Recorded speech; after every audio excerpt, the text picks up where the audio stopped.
This is Stephen Filla with the Medart Tech Department. Today we're starting a new series called This Old Mower. We went out to Marketplace and we picked up a Toro Z-Master 48. It's about a 20-year-old machine. It's got about 600 hours on it. And you can find these out there quite a bit. And this one, I did take it home. We did get it started and running. It's running on one cylinder, but it did drive around and the deck did turn on. So we know that we got something good to start with here. What we're going to do in this series is we're going to look at how do you bring one of these back to life and what are some of the things that Medart has to offer when it comes to making your mower new again. So this machine, point out a few things that we found. The front tires. It has an aftermarket run flat wheel. And then the other one, it's seen a better day. The rear tires on here, they're flat, they don't hold air very long. They've got a lot of dry rot going on them. Somebody had mounted some aftermarket headlights on here with a headlight switch, so we're gonna remove all that and make it go away. We've given it a once over under the hood, etc. I've pulled the belts, I've checked the spindles, so we have an idea of some of the parts and pieces that we're gonna need to do this. The old engine on here is a Kawasaki. It's a 19 horsepower. The back bumper did come with it. It's seen a better day. The number 2 cylinder is down. I believe that the push rods are off, but when we get the engine off, we'll pull the valve cover off and take a quick peek because, yeah, I gotta know. So the first step we're gonna do to this is get some wheels and tires underneath this, so that way it's a stable platform to work on. You know, some of the little casters are locked up. That wheel's seen a better day, and that's not from Toro, not like that. So we're gonna go ahead and remove these wheels, probably free those up while we're standing here. And then we're gonna go talk about options on what we can do to the front end of this. So now that we got the wheels and tires off, you can see that there's quite some difference. They are definitely wore out. You know, this one did do its job up until its last day. And this one has seen definitely a better day. So having mismatched wheels and tires really kind of brings us to, well, what do you do? Well, we could go buy another Toro wheel and tire assembly and put a couple of tires on it. You know, so we'd be replacing this with something very similar to a standard tire or wheel, using either a ribbed or a smooth. When you're on a zero turn, you don't want traction on the front. You want to be able to pivot because they spin around so much. So ribbed or smooth is typically what OEMs put on it. Toro likes to use smooth, so I kind of lean towards the smooth as I was thinking about this idea. Another option, if we didn't want an inner tube,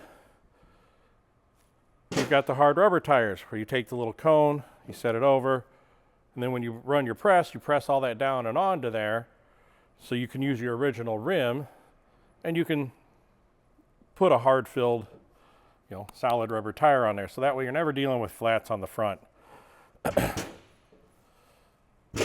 Well, seeing as I had to come up with wheels and tires to do this, Medart does offer another option.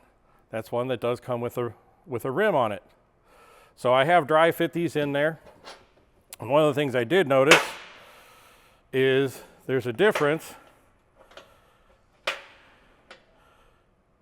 in the hub dimension of about a quarter, half inch, somewhere around in there. That's the difference of the hubs. The other thing I did notice is that that's a half-inch hole, and that's a 3/4 inch hole. So I had some options. I wanted to use these because we had these in stock. They were pretty easy to come a hold of. You know, there's some options. You know, I could get a sleeve to go inside here to take up the slack for the bolts, or I could replace the little bearings that are inside here with half-inch bearings. So that's kind of what I've decided to do. I've gone ahead and I've replaced the one. It's got the half-inch, so the bolt fits appropriately.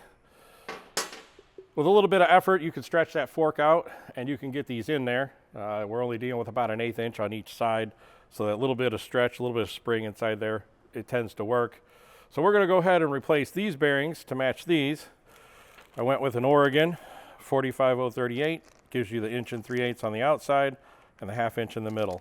They also offer replacement bearings for these if you need it. Because they're a little bit wider, we're going to need a little bit bigger bolt.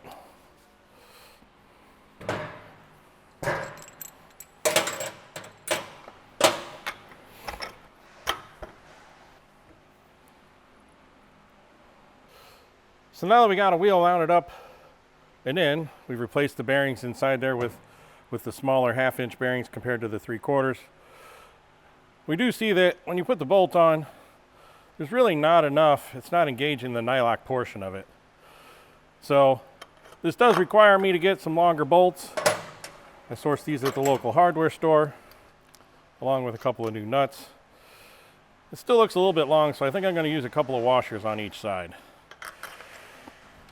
There were plenty left over from the previous repair. So now we're going to go ahead and repeat this on the other side and get the other wheel mounted up. I verified that the little grease fitting points towards the inside, and I like my bolts both to face the same way.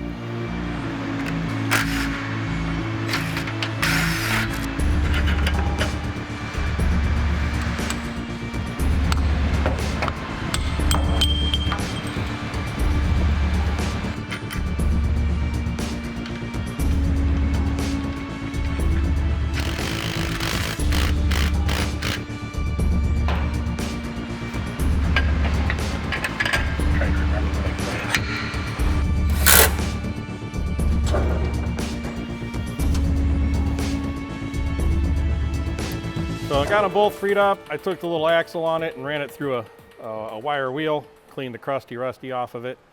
Once I cleaned that off, everything seemed to free up and start rolling again. So all our buggy wheels are now rolling. So we're going to go ahead and put this back down on the table, pick up the back end, and we're going to go ahead and get the back tires off.